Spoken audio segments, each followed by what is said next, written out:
think, again, the word pivot is so overused right now. I love everybody's talking about the pandemic pivot. Sounds like a new dance. I wonder what tune I should do that to, right? I'm like, no, it's not a game of Twister. It's a strategy. And so I think right now, if you want to get through this and do more than just survive, then what you're going to do is be very strategic.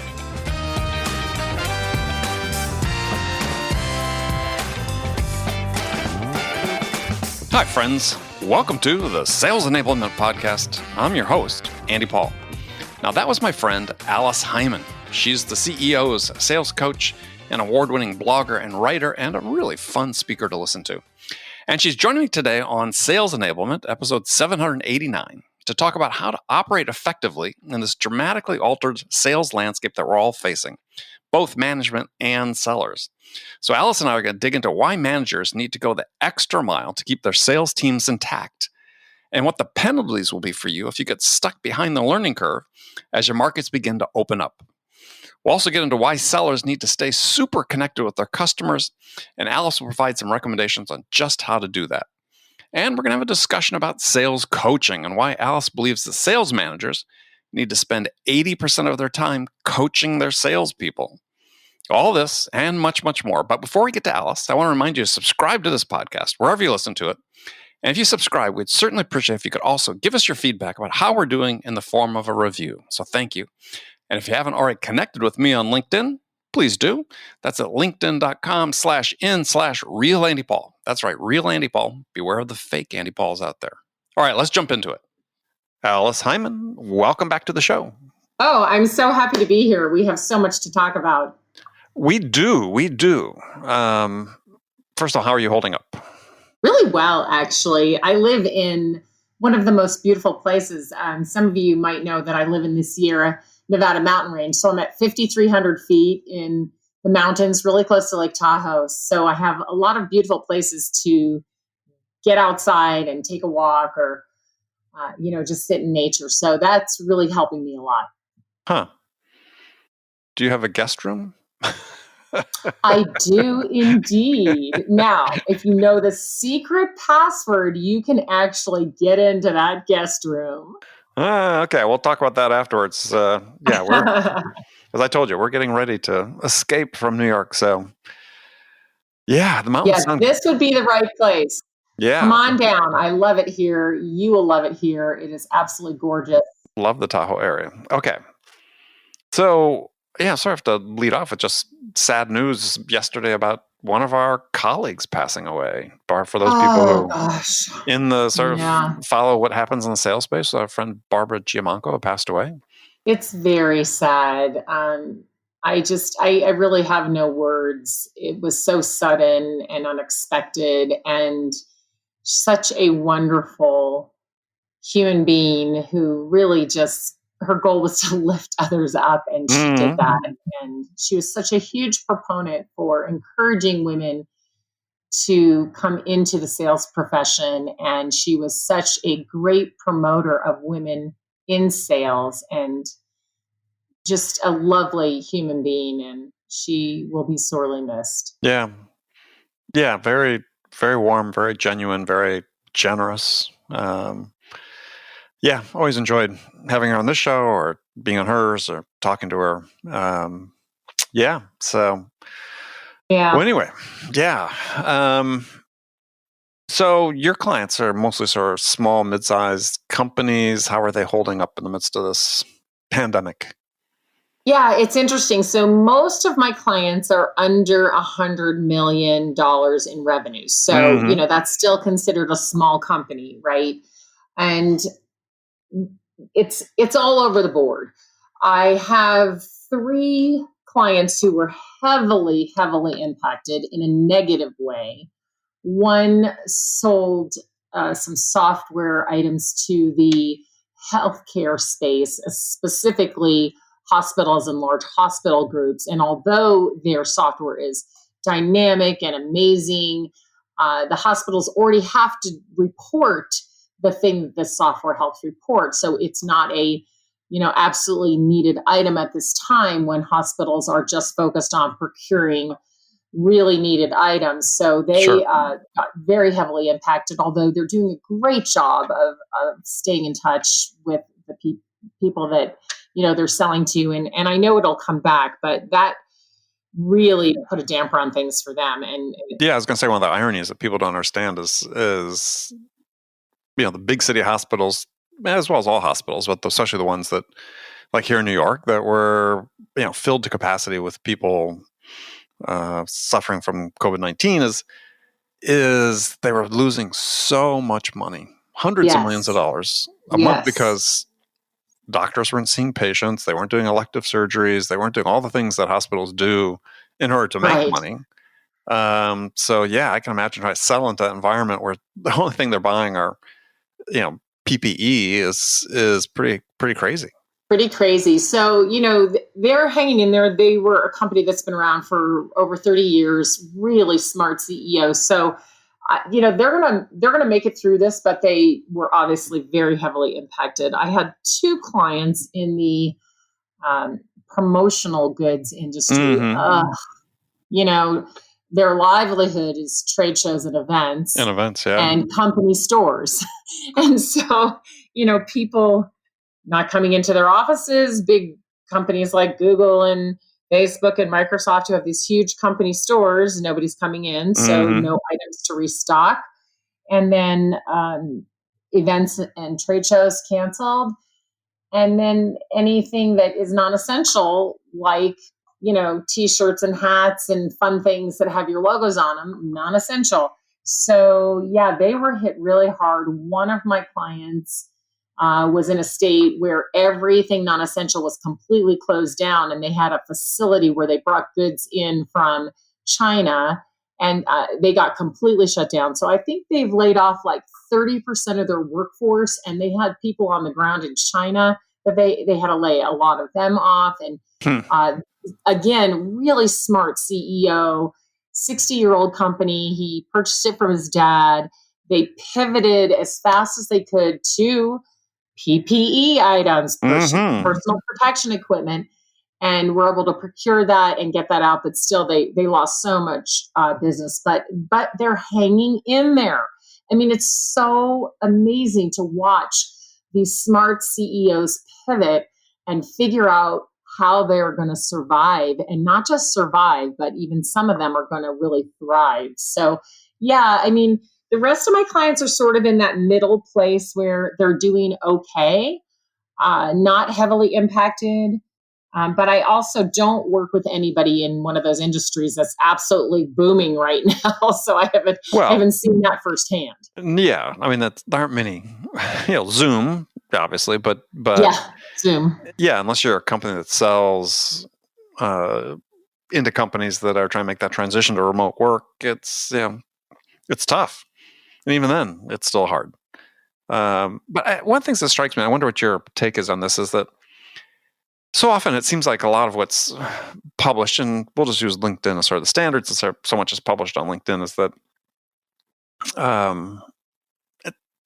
this sort of this air of unreality about a lot of the advice people are putting out in the sales space in particular. It's like, it's okay to be a cheerleader, I guess, but on the other hand, you also face facts. We're going to be running into the fall probably with close to 20% unemployment in the country. The economy, the real impact of this on the economy is still to come.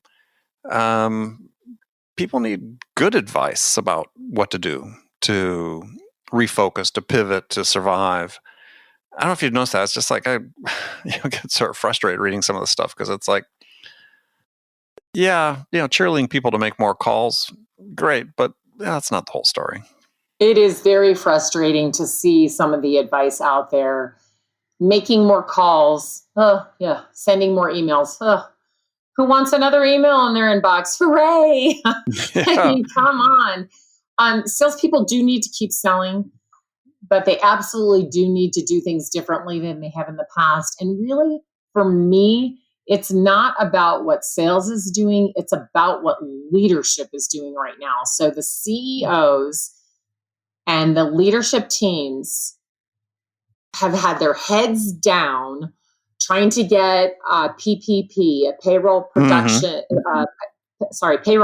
protection plan, Right. and trying to get the EIDL loans and trying to get anything else the SBA can offer. So they're heads down with their CFOs working on all of that, trying to get those loans. They're trying to cut costs. They're trying to decide how long they can go before they're going to have to lay more people off. They're looking, at everything about the finances, which of course they should, but you can never cost cut your way to success. Well, you preempted one of my comments I had here. I mean, it seems to me like the number one challenge for CEOs is that they need to do whatever they can do to keep their sales teams intact. Yes. And because I've seen this before in multiple recessions before, to your point, is let's cut costs, so we're going to cut sales. It always brings to mind this cartoon I saw in the New Yorker. I think it was right about the time of the Great Recession in 2008, 2009, showed up. Guy standing up in front of a boardroom making a presentation and pointing at a graph on a flip chart that showed, this downward trend. And he says, sales have been like this since we fired the sales team. Oh, yeah, that is so painful. So painful. I think that CEOs and company leaders right now really need to stop looking at today and tomorrow and next week. I mean, okay, now you've got your loans, you figured out your cost-cutting measures, your worst-case scenarios. You should have got that all done by now, right? You would think, right? After 10 weeks.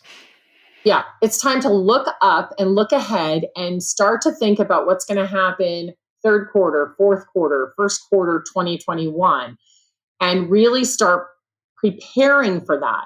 And think about what you're going to need to support sales in this environment in order for them to do their job. What is marketing going to have to do? What's customer success going to have to do? What's the onboarding going to look like? How are we going to attract new customers? How is our value proposition going to be different? Your message, there's a much absolutely. bigger picture here, and salespeople themselves, along with their sales leaders, cannot fix this or change this. It has to happen at the top of the organization. They need to pivot their strategy and explain it to everyone, and then put the pieces in place that are going to make them successful. Because just doing more of what you were doing before is not cutting it. Yeah, I mean, I compare oftentimes when you see CEOs sort of do the knee-jerk reduction of force, especially if they're sales sellers.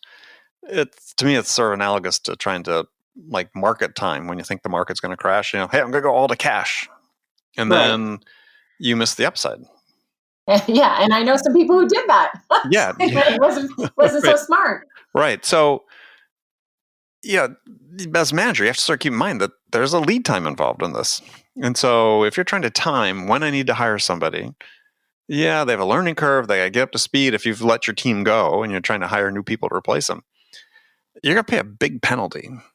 And I think oftentimes CEOs just don't keep that in mind, is that, there's a real cost to letting someone go. Right. And sometimes they're letting people go because they really just don't know what their sales team should be doing right now. And again, that's take a step back and make a plan with your team. Get a new strategy. Things are going to be different. People are going to have to react differently, do different things. It's just letting people go, not a good idea. Plus, I'll tell you, if your best salespeople right now, if they're smart, they are looking at the companies that are thriving, that have a positive attitude, that are using the right approach to the market, that have pivoted. They're watching, they're looking, and there are recruiters knocking on their door right now. Mm-hmm. So if you want to keep your best salespeople, you need to have a good strategy overall for your company's success and for how you're going to retain those great salespeople and what they're going to be doing and how you're going to support what they're doing. Because I tell you right now, I've talked to many salespeople who are looking around right now.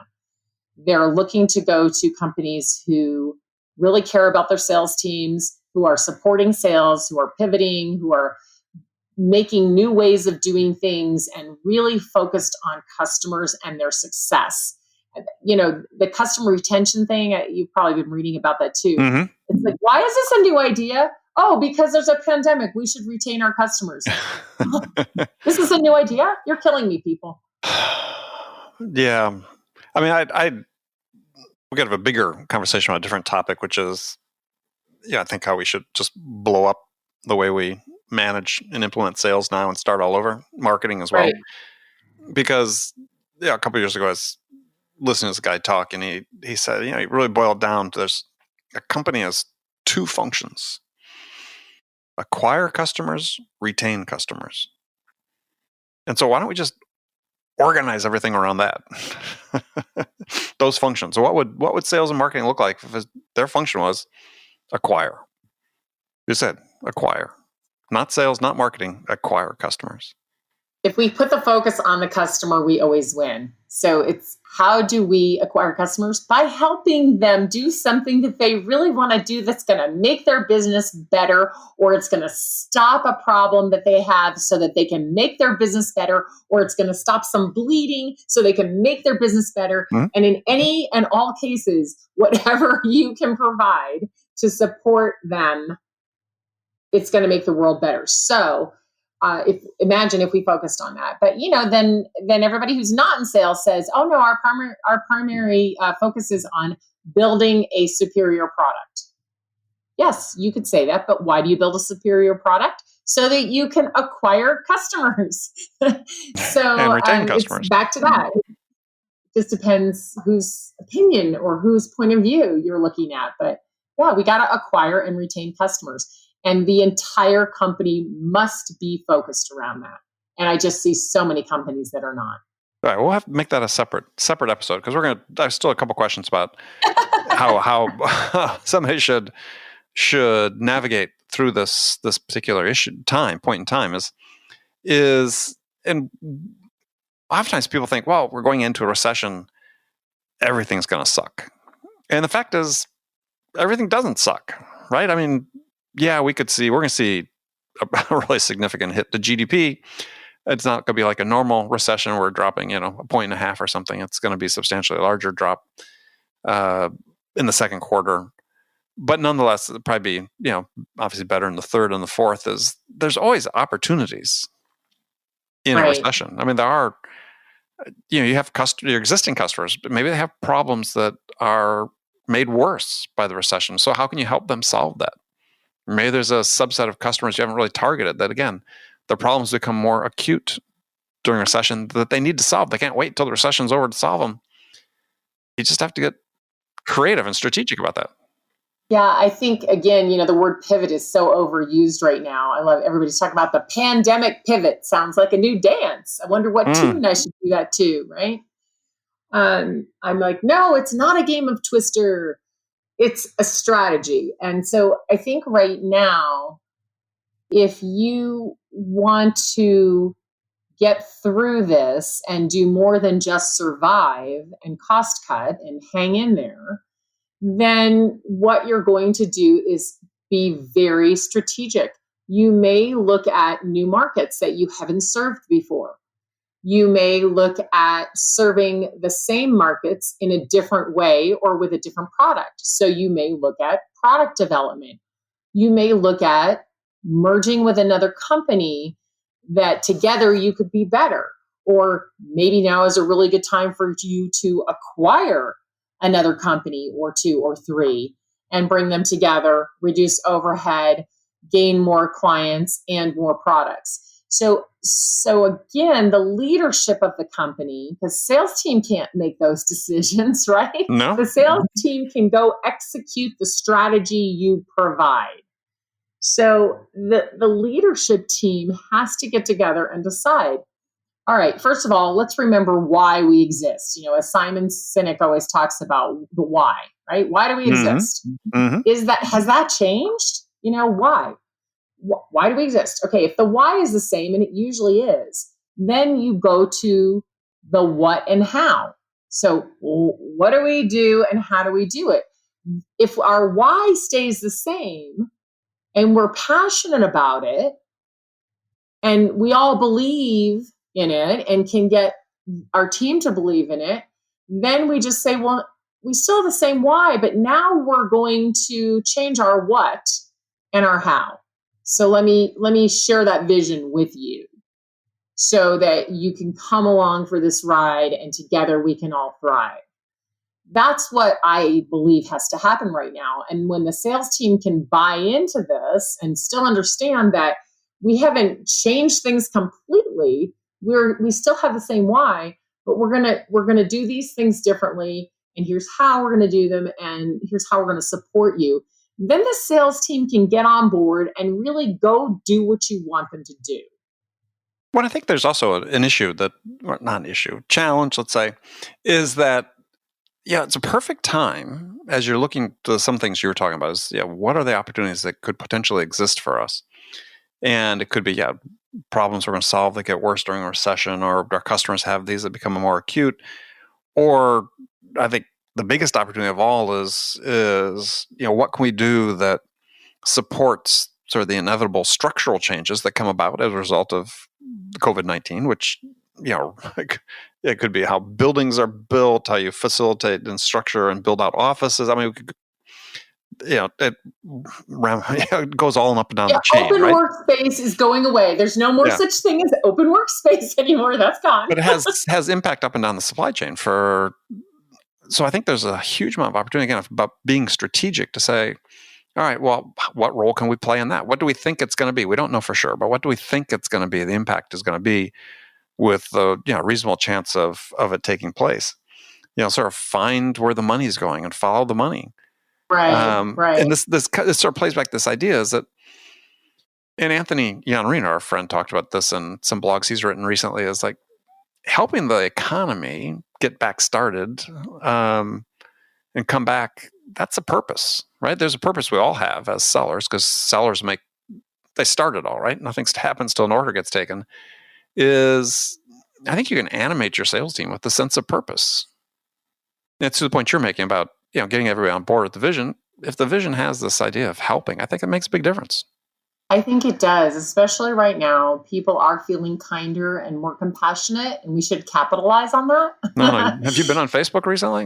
I'm not sure that's the case. Well, but no, I actually, on purpose, I have not. And maybe that is not where the kinder, gentler world is happening. I agree with you. In general, I think there's, Americans are great. In general, and I think in salespeople understand the conversation has to change. I just did a talk on that with the Women Sales Pros earlier this week. We did a learning series, and that was what I was talking about, how the conversation has to change. So I think that if we get together with other smart CEOs, right, that aren't necessarily our competitors, but in complementary industries and things, and talk about what they see and what they're hearing, and we, pool that information, then I think we're going to be better able to define a strategy that leads that direction. I mean, let's think about it. The furniture industry, they're going to do great, because if people do decide to send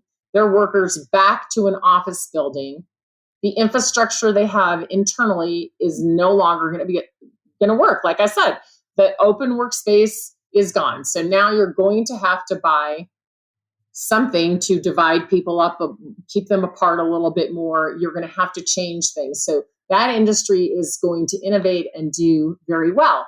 So how do you support that industry? With parts, or maybe you're a marketing firm that can support them by helping them promote their things. I mean, we have to look at, again, where is it going, like you said, and then figure out how we're going to fit into that. And we may have to do more changing than we expected to fit into it, but we can do it.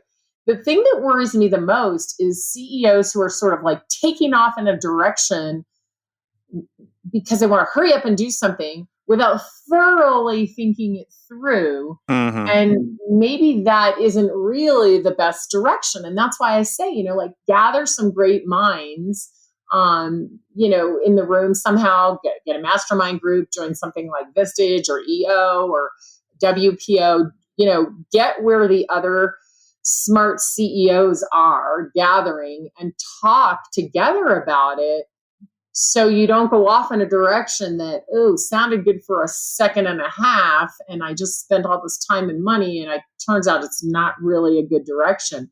So I think it's going to take people really coming together and talking and having conversation, and maybe even, disagreeing a little bit, and but just really talking through what is it going to look like in the future. Well, and that's the question I wanted to ask you to speculate is, okay, what is sales going to look like? B2B sales, we'll talk about. Yeah, it's we got field teams that are inside. So it makes a lot of sense for them to go back out at some point. But I was talking about this with somebody recently, is it going back out the same way? I mean, first of all, customers have to be willing to let you in, right? Because they're worried about safety and health of their workers.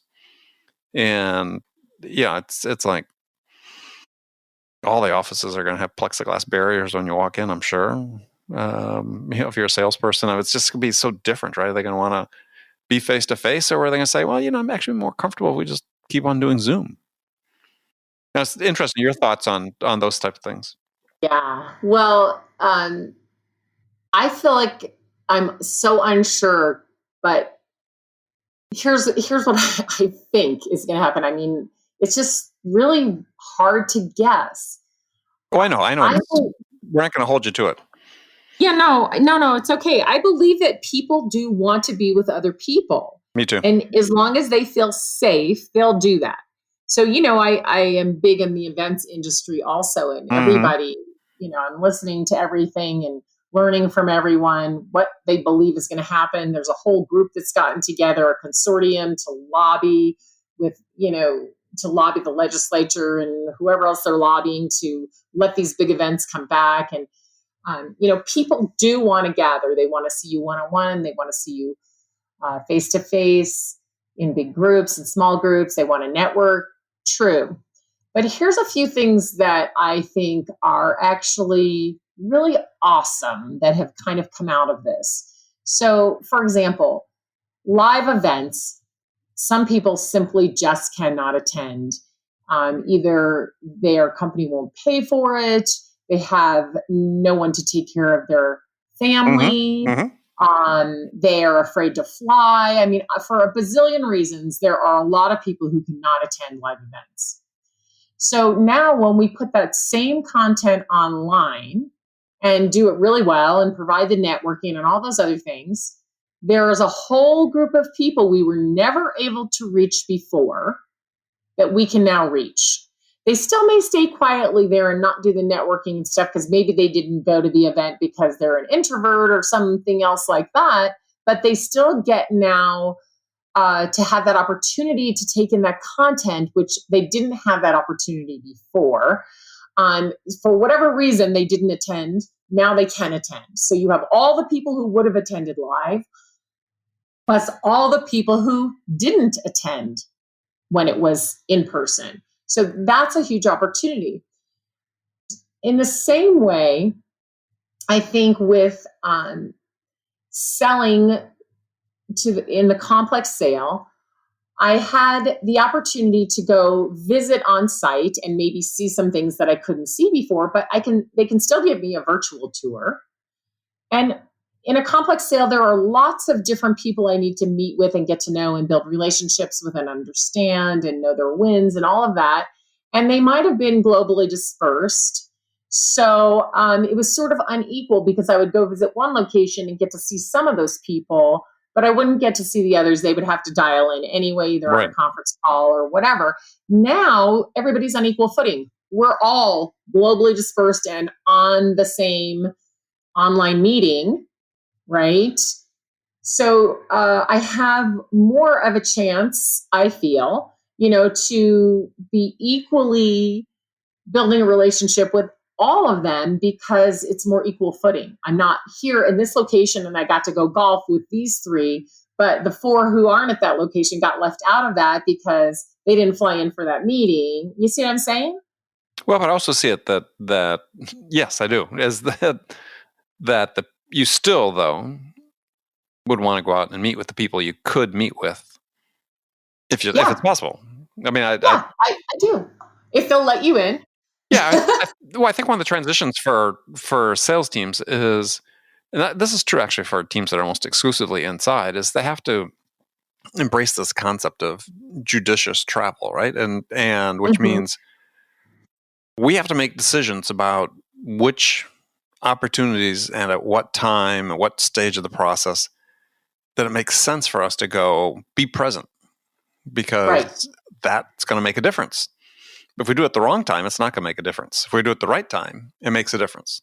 And it wouldn't necessarily be, we're only going to do it when we've got the final bake-off presentation and everybody's in there, we're competing, final competitive. It may be a different stage, but they need to find out when that works for them and not be afraid to do that. But again, doesn't mean you turn your team loose and say, as some companies have, and say, yeah, you just want you in the field, be in front of your customers. Because, you can do a lot of that virtually now. You can actually do more of it, perhaps just as effectively to a certain degree. But at some point, go visit them. Yeah, I think it just needs to be more of a balance. So the customers are going to be more willing now, I think, also to meet with you online than saying you have to show up in person, because what they recognize is that they can get the information and the treatment and whatever it is that they want online as well as they can get it in person. So I think the customer is going to be more willing. I think we can be much more profitable in many ways that I won't get into at the moment, but especially with having salespeople change the way they travel. And so I agree with you. There's some times when they're going to need to show up and be there in person. But I also think they have learned and are still learning to do a better job online. So before, salespeople would just only pick up the phone. They wouldn't, if they were doing an online meeting, they wouldn't turn on the cameras. They didn't know how to turn on the camera. They didn't know how to do an online presentation.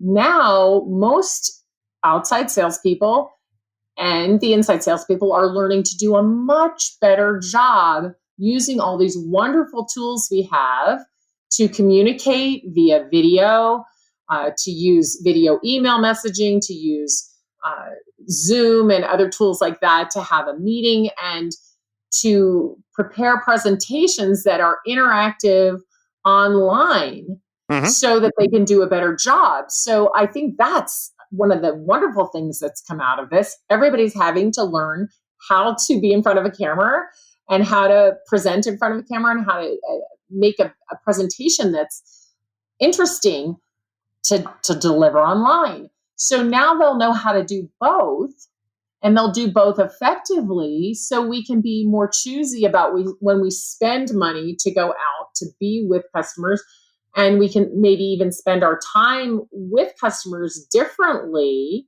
because we can do some of the work online and then some other different kind of work when we're in person together. So it's going to be interesting to see how that works. I do believe, though, still it's going to be longer than people think before companies will let you into their office again. Because not everybody has a thermo scanning device set up at their door ready to take your temperature before you walk in. So they might be nervous about that, and they may be only having half of their team in the office at a time. Well, the company will be nervous. The company will be nervous about it. Yeah. Everybody's going to be nervous. If I send you back out to the field, it's a liability issue. They're concerned about somebody coming in. They don't know. They could be spreading to their workforce, would decimate their workforce. It's liability on both sides. If I send you out to get on an airplane and go somewhere and you get COVID, am I now responsible for that? So it's going to be interesting. So I think we just need to keep our team focused, our sales teams focused on more and better ways to engage their audience online and through video and with better and better presentations. I watched the best presentation on virtual presentations. Corporate Visions provided that. I love Corporate Visions. They put out really great content. And there was a neuroscience gal who was sharing how you can not just get your prospects' attention in an online presentation, but how to sustain their attention.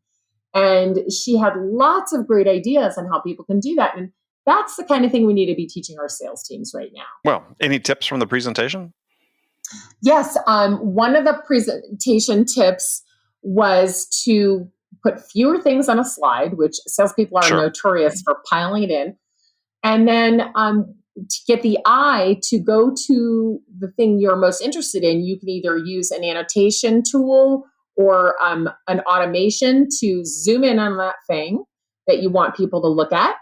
And then when you're done with that, zoom in on the next thing. So you're directing their eye by using an annotation tool or an automation tool of some type, or just simply only having that one thing on the slide. Mm-hmm. The other is to let the audience interact in different ways. Of course, we know about polls, but you could also let them draw on a slide with the annotation tool. And you can also say something to them like, now just get a piece of paper and I want you to draw 3 boxes. And so you're actually giving them something to do. And then you're going to show them on the next slide, what that would look like. Or you can say, look at this slide and draw this on the paper. Mm-hmm. Mm-hmm. Now fill these things in. So it was just giving you ideas to be more interactive. There was a ton of other great stuff in there as well. I can get the link for everybody and share that. Yeah. No, it's very interesting because I think we're going to find, and we're seeing some of this already, article in the New York Times a couple of weeks ago about actually, sort of the Zoom fatigue people get sort of watching. The inability to really pick up some of the verbal and physical cues that, even though we're watching, just given the signal quality and some of the way things get missed through the encoding and so on, is that they were saying, a number of experts in this LinkedIn article, saying that if you had to choose, sort of prioritize the way to communicate, obviously face-to-face is still the most effective, but actually the phone is more effective than Zoom. And that you can actually, if you're really paying attention to the phone, you can actually hear nuance that gets sort of smoothed over on Zoom. I thought it was really sort of interesting. Yeah, I agree with that. And I think that what we have to learn to do on Zoom is turn the video on and off. So we turn the video on, exchange pleasantries, right? Mm-hmm. Turn the video off, focus on the slide deck. The video doesn't have to be on the whole time. So again, we're just learning more and more effective ways. But you're right, when you're worried about looking at the video and, you're looking at yourself and like, you're trying to look at all these different people. And it's hard. When you're in person, you take away that aspect of having to look at yourself. So that, is an extra added thing, right? And you can just look at the other people. But, when you think about if I'm in a conference room with you and I are doing the selling and we're in a conference room with 8 buying influences, we've got to, divide our attention amongst the 8 and keep our eye on them and look at their body language and think about what they're doing, as well as listen to them and make sure they're all included as well. And that takes a lot of skill. And then doing that online, that's tough as well. You've got to learn some new skills to go with that. But either way, when you've got multiple people on, I was going to say, you really can't see the body language when you're seeing something just from the shoulders up, which you do with most people. It's hard. It's virtually impossible, right? And it's hard, yeah. I mean, so unless we change, we want people to stand in front of the cameras. But to your point too, is another drawbacks of Zoom is that somebody quoted me a statistic.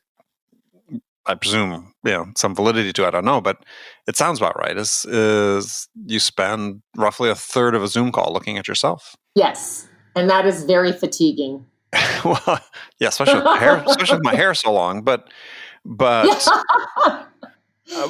right. Yeah, contrast that with a phone call.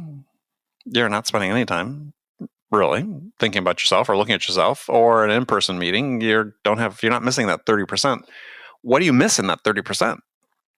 Right? The 30% of the time you're looking at yourself, what are you missing that you wouldn't otherwise be normally missing? You are missing a lot, that's for sure. So again, that's why, sometimes a phone conversation is the right thing to do, and sometimes a Zoom conversation, and sometimes, the video should be just turned off so everybody can just pay attention to listening. Yeah. Yeah, I agree. No, it's a good point. Yeah, we're going to have a lot of other changes, I think, that are come about that, like I said, we can't even begin to project. I mean, if just what are you going to do about meetings in conference rooms? Until there's a vaccine in wide circulation, everybody's going to have their own level of comfort about those things. And in some cases, it's just not going to be conducive to the types of meetings you want with the customers. Right. That's right. It's going to be very different. So I don't know exactly how, but we're going to have to learn to relate to our prospects in different ways that we haven't before. And we're going to have to recognize that, as much fear and worry or excitement or whatever it is that we're feeling, right? These people we're trying to sell to have their whole bundle of emotions that they're dealing with too. And it's for me, selling's always emotional. Doesn't matter who you are, the CEO or the CFO or a director, it's always emotional. But now we have all these extra emotions on top of it that we have to deal with. And I think we have to start training our salespeople in psychology. I think they really need to understand human beings better, understand themselves better, and yes. what emotions they're emitting, and then understand how to pick up better on the emotions that others are emitting. Yeah, I think the big thing that people are going to have to adjust to is there's going to be this level of fear and anxiety that's going to dictate actions that are going to seem unusual. And yeah, you may want to come and do a face-to-face meeting, and there's 4 key stakeholders, but 2 just aren't ready to be in a small room with somebody presenting, and you have to respect that and have empathy for that. And because everybody's got to feel, I said, their own level of comfort. Yeah, I know what mine is. I'm sure it's different than other people's. Yeah, I'm gonna wear a mask till there's a vaccine. But yeah, that's just me. But I know it's gonna have an impact on getting together physically for sure, and have an impact on the way companies come back to work. And we're already seeing, most of the major tech companies saying they're out till 2021 at the earliest, and some like Twitter saying we're just out. Right. Well, it's going to be interesting to see what happens to all these big campuses and tall buildings that used to be filled with people sitting really close to each other. It's going to be very different. Real estate is going to change. Well, yeah, it's sort of interesting. That I was reading an article here in the New York Times and talking just about that topic specifically, is that several of the major Wall Street firms are questioning whether as many people will come back. I think some were talking about maybe only 2/3 as many people will need to come back as they had before the shutdown. But you just think of the trickle-down effect in terms of available real estate space, and perhaps more importantly, and very sensitive to it here in Manhattan, because at street level in Manhattan, it's basically small business, retail, bodegas, restaurants, and so on, that are all closed now. But if a third of the people that were here before don't come back, that's a huge impact on all those people, not just landlords, but all the merchants as well. Oh yeah, absolutely. Yeah. I mean, many of them will go out of business. They're going to have to find another way, a different way. I mean, delivery service obviously is, the new the new restaurant. Everybody's, to some degree, if you want to stay in business, you're going to have to deliver. But the other point that article made, though, was that we're making these projections and thinking, so the world's coming to an end in some of these instances, perhaps. And I said, look, what happened after 9/11 is who would have envisioned 20 years ago that we'd all be spending this much amount of time going through these various security checks and, still able to travel. Right. And other adjustments we made security-wise and physical security and so on in buildings. And I think it's a point, worth considering is we know sales is going to change. It is changed. It has changed. What the end state is going to be, we don't know yet. Has changed. You are 100% right. And if you haven't changed with it, your company is going to be in trouble. Yeah. Yeah. Flexibility, adaptability, all very, very important, more important now than ever. So, well, Alice, we've run out of time. A pleasure to talk to you as always. It's And always fun. We could talk for hours. yeah. I even used a few of the questions I prepared, but not many of them. So how can people connect with you and find out more about what you do? They can go to aliceheiman.com.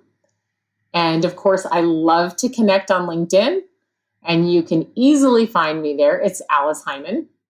Mm-hmm. And please let me know that you heard me here on Andy's show. That'd be great. Yeah, we'd love to know that. Well, good. Well, Alice, stay safe. You too. All right. And we'll talk to you before too long. Okay, friends, that's it for this episode. First of all, I want to thank you for taking the time to listen. I'm so grateful for your support of the show. And I want to thank Alice Heiman for sharing her insights and energy with us today. If you enjoyed this podcast, please subscribe to it, Sales Enablement with Andy Paul, on iTunes, Spotify, or wherever you listen to this podcast. If you could also leave us a rating or a review and let us know how we're doing, we'd certainly appreciate it. You can do all that on your phone in less than a minute as soon as this podcast is over. So thanks for your help. Thank you so much for investing in your personal development today. Until next time, I'm your host, Andy Paul. Good selling, everyone.